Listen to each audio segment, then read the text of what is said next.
Hello everyone, আসসালামু আলাইকুম। আমি আজকে আমার মায়ের মতো করে টাকি মাছ ভর্তা করব। এই টাকি মাছ আমরা ছোটোকাল থেকে যে ভর্তাটা খেয়ে আসছি, ঠিক সেই টাকি মাছ ভর্তাটাই আজকে আমি করে দেখাবো। আর আমার কাছে এই টাকি মাছ ভর্তাটাই খেতে বেশি ভালো লাগে। কড়াইয়ের মধ্যে আমি কয়েকটা রসুনের কোয়া দিয়েছি, আর 2টা পেঁয়াজ দিয়েছি, আর 2টা কাঁচামরিচ দিয়েছি। এখানে আমি 2টা টাকি মাছ নিয়েছি, আর 1 চিমটি হলুদের গুঁড়া দিয়েছি।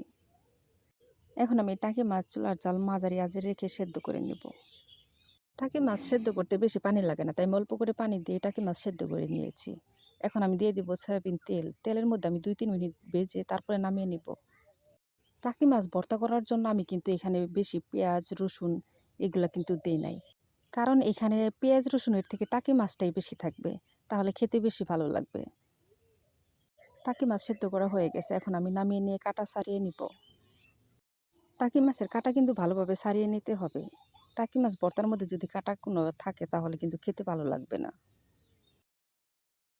টাকি মাছের কাটা আমার ছাড়িয়ে নেওয়া হয়ে গেছে, এখন আমি ভর্তা করব।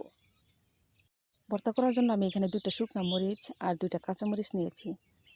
কাঁচামরিচও আমার কাছে খেতে ভালো লাগে, তাই আমি সবসময় 2টা কাঁচামরিচ দেওয়ার চেষ্টা করি। আপনারা চাইলে পুরো শুকনা মরিচ দিয়েও ভর্তা করতে পারেন। এখন আমি স্বাদ মতো লবণ দিয়ে হাত দিয়ে ভালো করে ডলে নেব। এখানে আমি আলাদা কোনো পেঁয়াজ আর কোনো কিছু অ্যাড করব না, শুধু এগুলা দিয়ে আমি আজকে ভর্তা করব, কারণ টাকি মাছ থাকলে ভর্তাটা বেশি মজা হবে। আমি আগেও বলছি, আবার এখনও বলতেছি, এটা শুধু টাকি মাছের ভর্তাটাই। এখন আমি সামান্য একটু সরিষার তেল দিয়ে আবার হাত দিয়ে ভালো করে মেখে নেব, আর দিয়ে দেবো সামান্য একটু ধনিয়ার পাতা।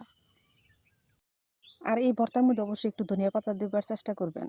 আপনারা চাইলে এখানে একটু কাঁচা আদাও দিতে পারেন, কিন্তু আমি এটা 2-3 ঘন্টা পরে খাবো, তার জন্য কাঁচা আদা দিব না, কারণ কাঁচা আদা দিলে তার গন্ধটা নষ্ট হয়ে যাবে।